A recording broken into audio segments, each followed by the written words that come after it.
Hi there, I'm meteorologist Rautenkranz. I work at First Coast News in Jacksonville, Florida. Now, did you know Jacksonville is actually the largest city in the continental United States with more than 840 square miles of land? My team forecasts for 16 different counties across southeast Georgia and northeast Florida. Now, it could be raining cats and dogs in St. Augustine with not a sprinkle to be found in Lake City, maybe even a heat index of 100+ degrees in Waycross. Our weather, let's just say, keeps us busy. But thankfully, technology makes my job a whole lot easier. I don't have to go verify the rain in St. Augustine, check for the sunshine in Lake City, or measure the temperature in Waycross. In this tech-savvy world, I can access all of this data right from the comfort of our own weather center. Now, as technology has advanced, meteorologists have been able to use more efficient equipment to collect data. These advancements have helped us make better predictions. So first, let's start with the basics. Thermometers measure air temperature, barometers measure air pressure, while rain gauges measure the amount of rain that has fallen in a specific time period. Wind vanes help determine the direction from which the wind is blowing. Anemometers measure wind speed. Hygrometers measure humidity or the amount of water vapor in the air. Oh, and then there are your eyes. Seriously, sometimes just taking a peek out the window is one of the best ways to help detect the weather. Now, all across Jacksonville, there are various weather observation sites or weather stations. And with the good old World Wide Web, we're able to access the data in these locations at any point as it's transmitted in real time.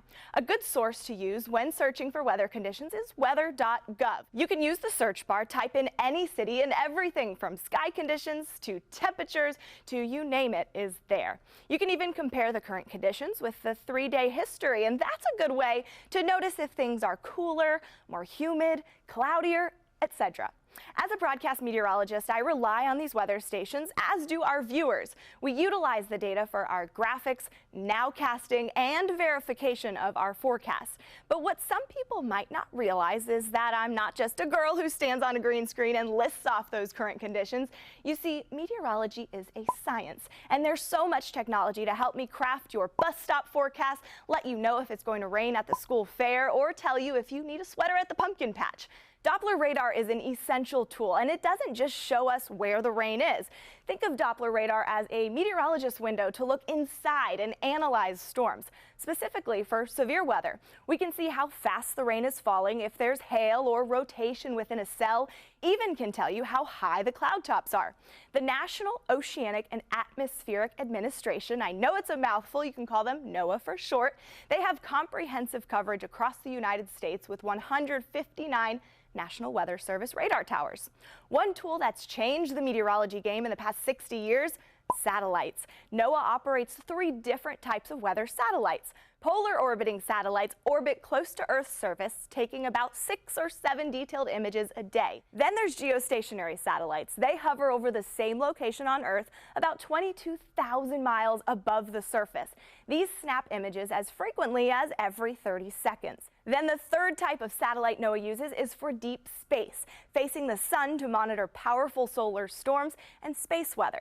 Satellites are invaluable to meteorologists. They show cloud formations, large-scale weather events like hurricanes, can sense ocean temperatures, and much, much more. And can you believe it? I'm not even finished yet. Other tools like radiosondes are tied to weather balloons. They're launched at least twice a day in 92 different locations across the United States.